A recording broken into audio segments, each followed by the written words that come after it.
un juicio que agua está en los ojos del mundo. Exactamente, y por eso ya vamos a tomar contacto con Eduardo Arellano. Él también nos va a hablar, por supuesto, sobre las novedades que hay en este juicio, ¿no?, de Maradona, pero recordemos que Eduardo fue enfermero y él atendió a Maradona en el año 2003, así que quién mejor que él, por supuesto, para que nos dé novedades acerca de este juicio. Eduardo, ¿cómo estás? Muy buenos días. Bienvenido, Eduardo.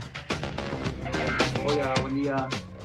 ¿Cómo le va? Bien, el placer de escucharte. Bueno, Eduardo, ¿cuál es tu conclusión al día de hoy respecto a lo que le pasó a Diego Armando Maradona? ¿Cuál es tu postura? Vos que lo estuviste cerca, que tuviste un seguimiento, que trabajaste con él y que puedes tener una opinión y una posición importante.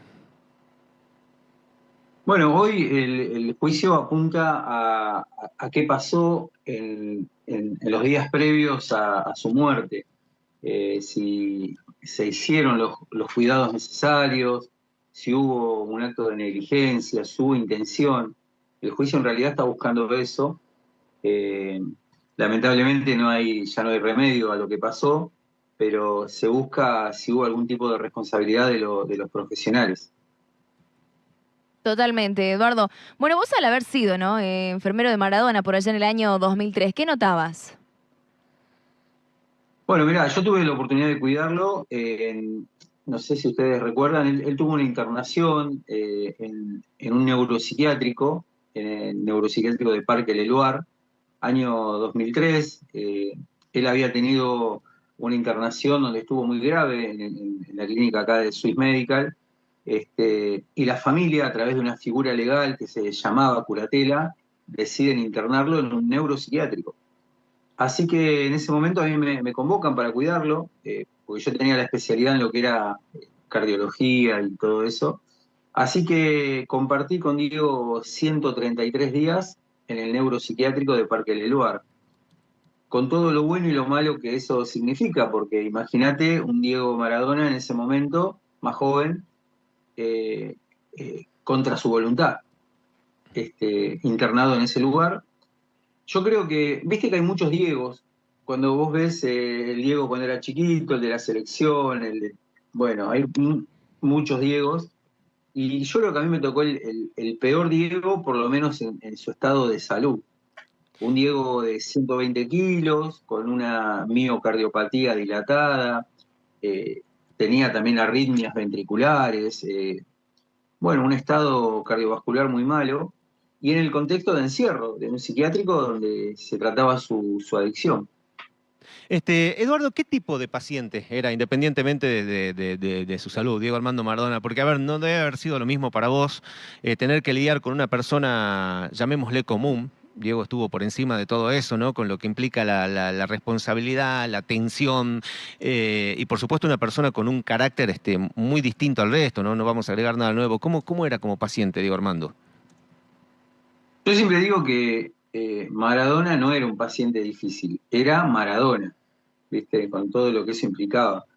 Y alrededor de él había lo que yo le llamo un sí dieguismo. Todos les decían que sí, todos.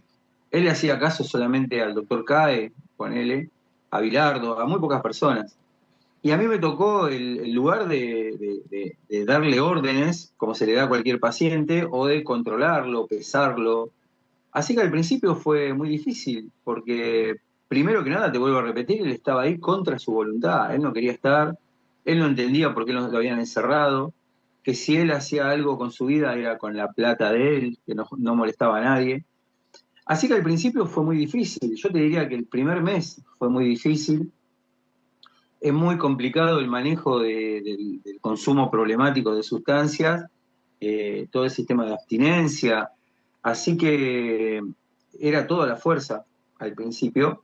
Él también actuaba recíprocamente, con violencia hacia mí, en ese caso, hacia los profesionales, pero eso con el tiempo empezó a ceder. Por ahí por la medicación, por ahí porque se cansó de pelear. eh, y ahí entablamos como una relación, yo diría como de carcelero, no éramos amigos. Yo lo tenía que cuidar, estaba ahí 12 horas con él durante el día, imagínate, más de 3 meses. Sí. Y bueno, pasó de ser un paciente muy, muy complicado que no se dejaba hacer nada, a ser una persona bastante sencilla. Diego, debe ser por el contexto de donde él venía, era alguien muy sencillo, que lo único que giraba a su alrededor era el amor a su mamá, a sus hijas, le mandaban una vianda de comida, eh, era como cualquiera de nosotros. Así que en ese sentido, bien. Eduardo, ¿sabés qué? Me llama la atención esto que vos decías, ¿no? Que quizás Diego al principio, ¿no? Que, bueno, de todas maneras de ser un poco más joven y más tenías algunas actitudes quizás como violentas, como que él no quería estar ahí. La fiscalía habla, ¿no? Y dice de que la atención médica para con él fue precaria, sin precedentes, como que en algún punto lo habrían abandonado a su suerte. ¿Vos qué opinás de esto? Porque al saber que Diego quizás tenía algunas actitudes medios complicadas, ¿cuál pueden haber sido las reacciones de ellos también? Bueno, mira, yo te lo voy a decir desde el punto de vista legal. Yo soy docente en la universidad de aspectos legales de la enfermería, justamente. Una de las excusas que dan los que están acusados es que, por ejemplo, Diego era muy violento y tenían miedo de entrar a la habitación porque los trataba mal, ¿no? Eso en un contexto de la psiquiatría, de la atención de este tipo de pacientes que por ahí tienen algún tipo de consumo, es normal. Vos si sos un profesional, y acá voy a hablar de lo que es la enfermería, nosotros somos profesionales con autonomía. Eso significa que somos responsables de lo que hacemos y de lo que no hacemos. Si yo tengo un paciente violento que no me deja entrar, que no quiere tomar la medicación, bueno, yo lo primero que tengo que hacer es avisar esa situación y escribirla, registrarla. En salud, todo lo que se hace se escribe y lo que no se hace también. En este caso, hay graves fallas en el sistema de registros. La historia clínica, no está claro si hay o no hay historia clínica. No hay registros de enfermería en libros, foliados como tienen que estar. Hay un gran desorden en eso. Y cuando vos no ves los registros, ves que no se le controló ni siquiera los signos vitales, la presión, la frecuencia cardíaca, la oxigenación, la saturación de oxígeno en una persona que muere de, según la autopsia, de edema agudo de pulmón.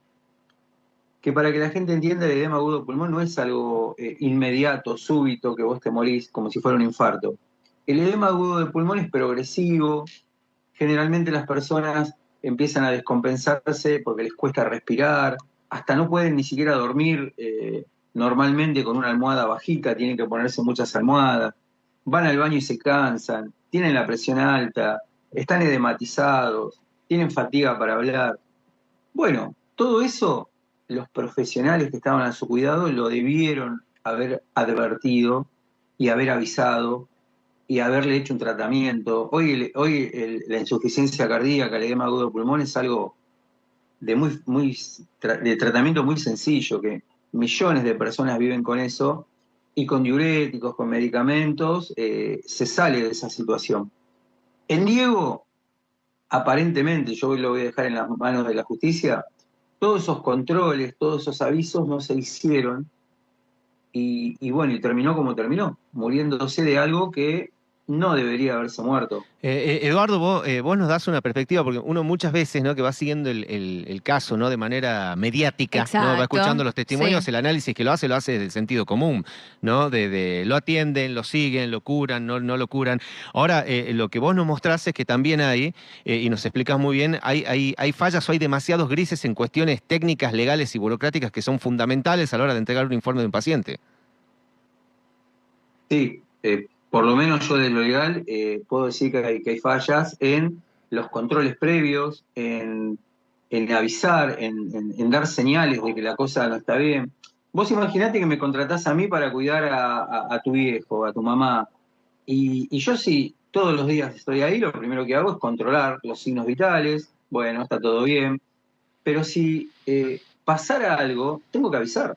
Si a mí el paciente se agita cuando va al baño, no puede dormir porque le falta aire, tiene la presión alta, no sé, cualquier cosa, yo tengo que registrarlo y tengo que avisar al médico. Ahí estoy cuidando al paciente, que para eso estoy, y también me estoy cuidando mi matrícula, ¿eh? Porque hice lo que correspondía. Después, si el médico no hace el tratamiento o no hacen lo que tienen que hacer, eso ya no corre por mi cuenta. Lo que se debió haber hecho con Diego era, al ver el estado previo, decidir si la internación domiciliaria era lo mejor para él. Porque la internación domiciliaria es la misma responsabilidad que estar internado en una clínica, pero hay momentos en que no tenés en tu casa lo necesario si el paciente se descompensa. Así que necesita una terapia intensiva, un control más riguroso, digamos. Eso es lo que tampoco veo que se haya hecho, de decidir que, che, Diego no está para estar acá en su casa que no tiene ni un baño. Pidamos una evaluación, una internación por guardia y llevémoslo a una clínica. Eso no se hizo tampoco. Totalmente. Y Eduardo, ya por último, ¿no? Para cerrar, la defensa como que también apunta a que muchas cosas de las que podrían haber pasado, ¿no? En esta internación domiciliaria, fueron decisiones personales del propio Maradona. Más allá de lo que haya decidido él, los profesionales de la salud que estaban acompañándolos, deberían haber tomado algún recaudo. Sí, en general los pacientes en esa situación no tienen decisión propia. Vos cuando vas a una guardia en una emergencia, quedás en manos de los profesionales. Y si hubiera sido así, como dicen ellos, que todo lo decidía Diego, bueno, debió haber estado escrito en algún lado que la situación era esa, o en mi caso yo me hubiera retirado. Mirá, el paciente no se deja atender, yo en estas condiciones no puedo trabajar. Pero nadie dijo nada, nadie escribió nada, así que en salud lo que no está registrado no está hecho. Así que hoy pueden decir lo que quieran, pero si no está registrado en una historia clínica, en un documento, no pasó.